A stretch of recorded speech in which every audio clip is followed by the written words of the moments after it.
খেদমত করলে কি হবে? বাবার খেদমত করলে কি হবে? এই দুনিয়ার জমিনে কেউ বড় হইতে পারবে না, আর পারেও না যদি পিছনে মা বাবার দোয়া না থাকে।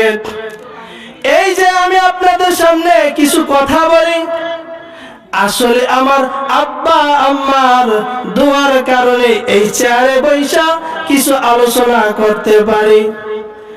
কারণ আমি দেখতাম আমার বাবাকে দু চোখের পানি ফেলাইয়া আমার জন্য কান্না করেছে, আমার মাকে আমি দেখতাম দু চোখের পানি ফেলাইয়া আমার জন্য কান্না করত। যখন আমি বরিশালের ভিতরে আসি, আমার মা কান্না করে করে বলে দেয়, সন্তান যা যা, তোর জন্য দোয়া করে দেয় আল্লাহ তাআলা যেন তোকে বড় একটা আলেম বানায়। ও আমার ছাত্র ভাই, বন্ধ হইলে বাড়িতে যান, ওই মার খেদমত করবেন, বাবার খেদমত করবেন। পারলে আপনার আব্বার লুঙ্গিটা ধুয়ে দিবেন, জামাটা ধুয়ে দিবেন, পারলে মার কাপড়টা ধুয়ে দিবেন। আমার ওই আব্বা আম্মা যদি দোয়া করে দেয়, এই জমিনের ভিতরে কোনো সন্তান গরিব আর থাকতে পারে না। কারণ আল্লাহ নবী হাদিসের মধ্যে বলেন, রিদার রাব্বি ফি রিদাল ওয়ালিদি ওয়া সাখাতার রাব্বি ফি সাখাতাল ওয়ালিদি। ও উম্মত, দুনিয়াতে যদি বড় হইতে চাও, বড় লোক হইতে চাও, টাকাওয়ালা হইতে চাও, ধনী হইতে চাও, 10 তলা 20 তলা বিল্ডিং এর মালিক হইতে চাও, আল্লাহ নবী বলেন, রিদার রাব্বি ফি রিদাল ওয়ালিদি ওয়া সাখাতার রাব্বি ফি সাখাতাল ওয়ালিদি।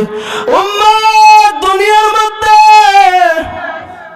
তোমার বাবাকে পাইছো, মাকে পাইছো, এই মা বাবাকে খেদমত করে মা বাবাকে খুশি করে ফেলাও।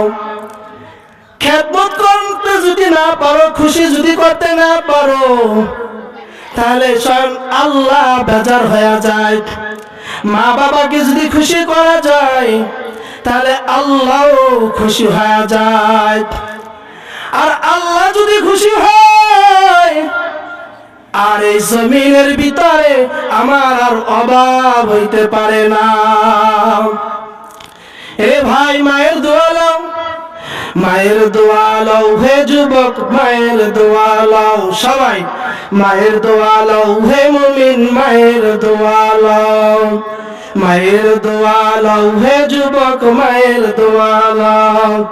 বিপদে পড়বে না তুমি যখন যেতে যাও, বিপদে পড়বে না তুমি যখন যেতে যাও, মায়ের দোয়া লও, হে যুবক মায়ের দোয়া লও, মায়ের দোয়া লও, হে মুমিন মায়ের দোয়া লও।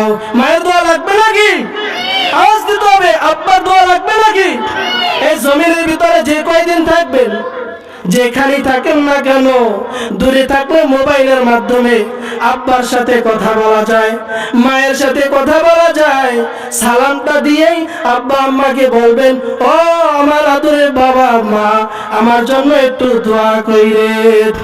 তাহলে এই জমিনের ভিতরে কোনো জায়গায় আর বিপদে পড়বেন না। আল্লাহ পাক আমাদের সকলকে আমল করার তৌফিক দান করুন।